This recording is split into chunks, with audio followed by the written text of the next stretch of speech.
Bonjour à toutes et à tous, j'espère que vous allez bien malgré ce dump. On est le lundi 7 avril, il est 8h52. Aujourd'hui, on va parler donc des news économiques, du ratio long and short, du funding, open interest, des liquidations. On regardera ce que font les whales en finissant par l'analyse technique de Bitcoin. Mais avant ça, on va regarder donc ce qui s'est passé hier. Et hier, on a eu un dump massif, suivi donc tout simplement donc des assets US, hein. On est sur un dump monumental dessus. Je pense qu'on va venir chercher donc la target sur S&P 500 des 4500 points. Voilà, à mon avis, le dump n'est pas fini sur Bitcoin. À mon avis, on peut vraiment rejoindre cet FVG Daily, cet OB Daily, voire cet OB H1 dans l'OB Daily, dans la zone OTE, autour des 69 564 dollars. Donc faites attention à vous. À mon avis, on risque d'avoir encore pas mal de mouvements. En tout cas, voilà, sur Bitcoin, c'est vraiment dommage parce que là-dessus, en fait, on a short vendredi soir, on a short ici, dans les 83 700 dollars. J'avais mis mon stop loss ici et en fait, quand on a accumulé ici, on a fait cette accumulation. Là, en H4, on la voit pas trop, mais quand on est en M15, on la voit vraiment et en fait, quand on est revenu ici, sur ce rebond ici, j'ai préféré close quand on a dump ici. Et ça, c'est malheureux parce que vraiment, clairement, voilà, c'était l'objectif de venir chercher ces zones-ci sur Bitcoin. Le RR était juste phénoménal.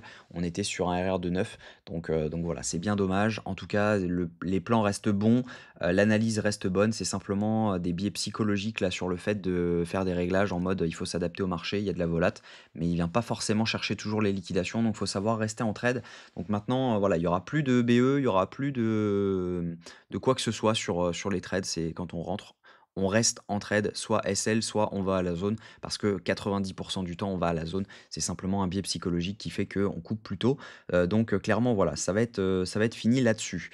En tout cas, au niveau news économique, on va avoir pas mal de mouvements encore cette semaine. À mon avis, le dump n'est pas fini. On a la minute de la Fed à 20h demain, mercredi, pardon. Jeudi, on aura l'inflation américaine à 14h30. En tout cas, aujourd'hui et demain, on n'a rien du tout. Au niveau crypto bubble, on a pris une grosse claque hein, aujourd'hui. Clairement, les alts ont mangé moins 20% pour la plupart.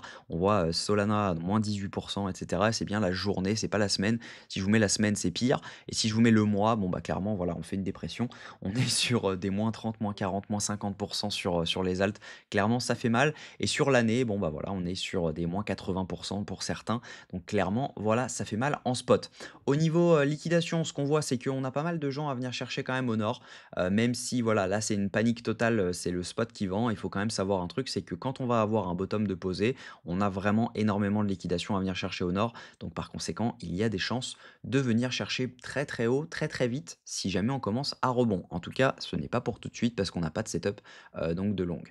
Au niveau, donc liquidation sur Kingfisher, on va regarder, on c'est la même chose, hein, on voit qu'on a clairement que des liquidations au nord à prendre, c'est normal, on fait du dump only, on a liquidé que des longues. Par contre, ce qu'on voit, c'est que quand on est en all leverage, maintenant, on a 57% de short sur Bitcoin. On avait, pour rappel, 80% de long il y a 2 semaines. Donc ça, c'est vraiment intéressant parce qu'on est en train de passer positif sur les shorts. Si jamais on regarde par contre en optical opti, voilà, on est sur 99,2% de short à liquider sur la journée. On est quasiment à 100% sur tout le reste. J'ai jamais vu ça honnêtement.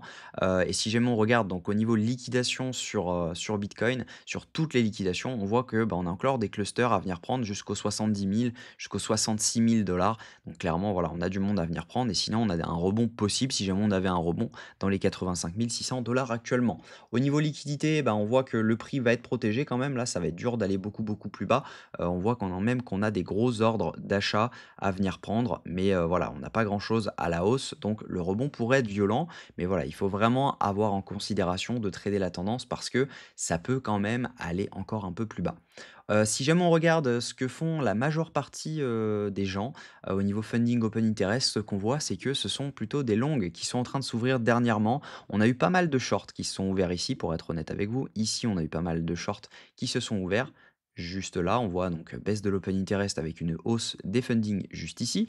Et ensuite, ce qu'on voit, c'est qu'on a une rehausse de l'open interest juste ici avec une rehausse des funding, même si jamais on a des petits dumps, etc. C'est plutôt quand même des longues qui sont en train de s'ouvrir juste ici depuis les 79 000 dollars. Donc on a encore des gens qui cherchent à longue. Donc clairement, voilà, pour le moment, ce n'est pas encore fini.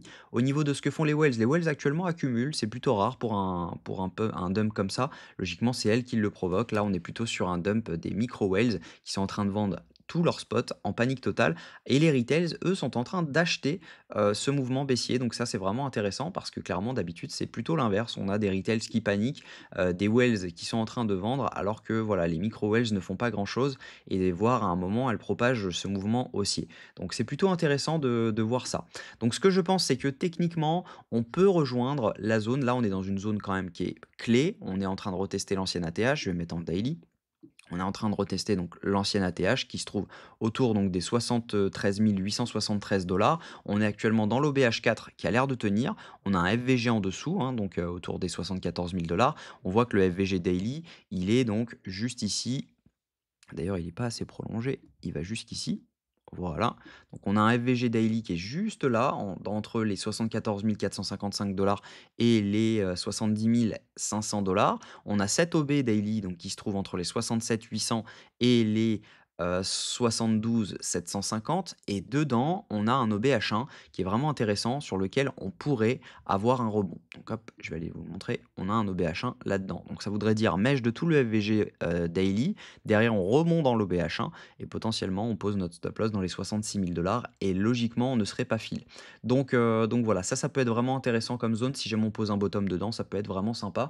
Je pense qu'il y a des chances de venir chercher cette zone car quand on regarde le S&P, pour moi, le dump n'est pas fini. On peut vraiment venir chercher beaucoup plus bas, venir chercher donc, si jamais je me mets en daily, hop, on a donc un OB daily, voire weekly, si je dis pas de bêtises, c'est même peut-être un OB weekly. Voilà, c'est un OB weekly qu'on a juste là. Donc clairement, voilà, il y a des chances, à mon avis, de venir le chercher, de venir chercher la zone OTE également. Donc ça pourrait être vraiment intéressant d'acheter du S&P dans cette zone-ci, parce que je pense que voilà, ce sera le maximum. On est sur un dump déjà de près de 22. Il faut savoir qu'en général, on est sur des dumps de 26-27 dans ce cas de figure. Maintenant, on n'a jamais eu ce cas de figure exactement, mais pour le Covid, pour la crise des subprimes, etc., on était sur des dumps à peu près similaires. Donc voilà. J'espère que cette vidéo vous a plu. En tout cas, j'espère que vous tenez bon. En tout cas, en futur, on va remonter tout ça, hein. Il n'y a aucun problème. On n'est pas non plus sur des pertes sèches. On est sur un range de portefeuille actuellement. Donc, je m'en fais pas pour ça. Ça va remonter très fortement dans les mois à venir. Et voilà. Je vous souhaite une très bonne journée. On se retrouve demain à la même heure. Prenez soin de vous.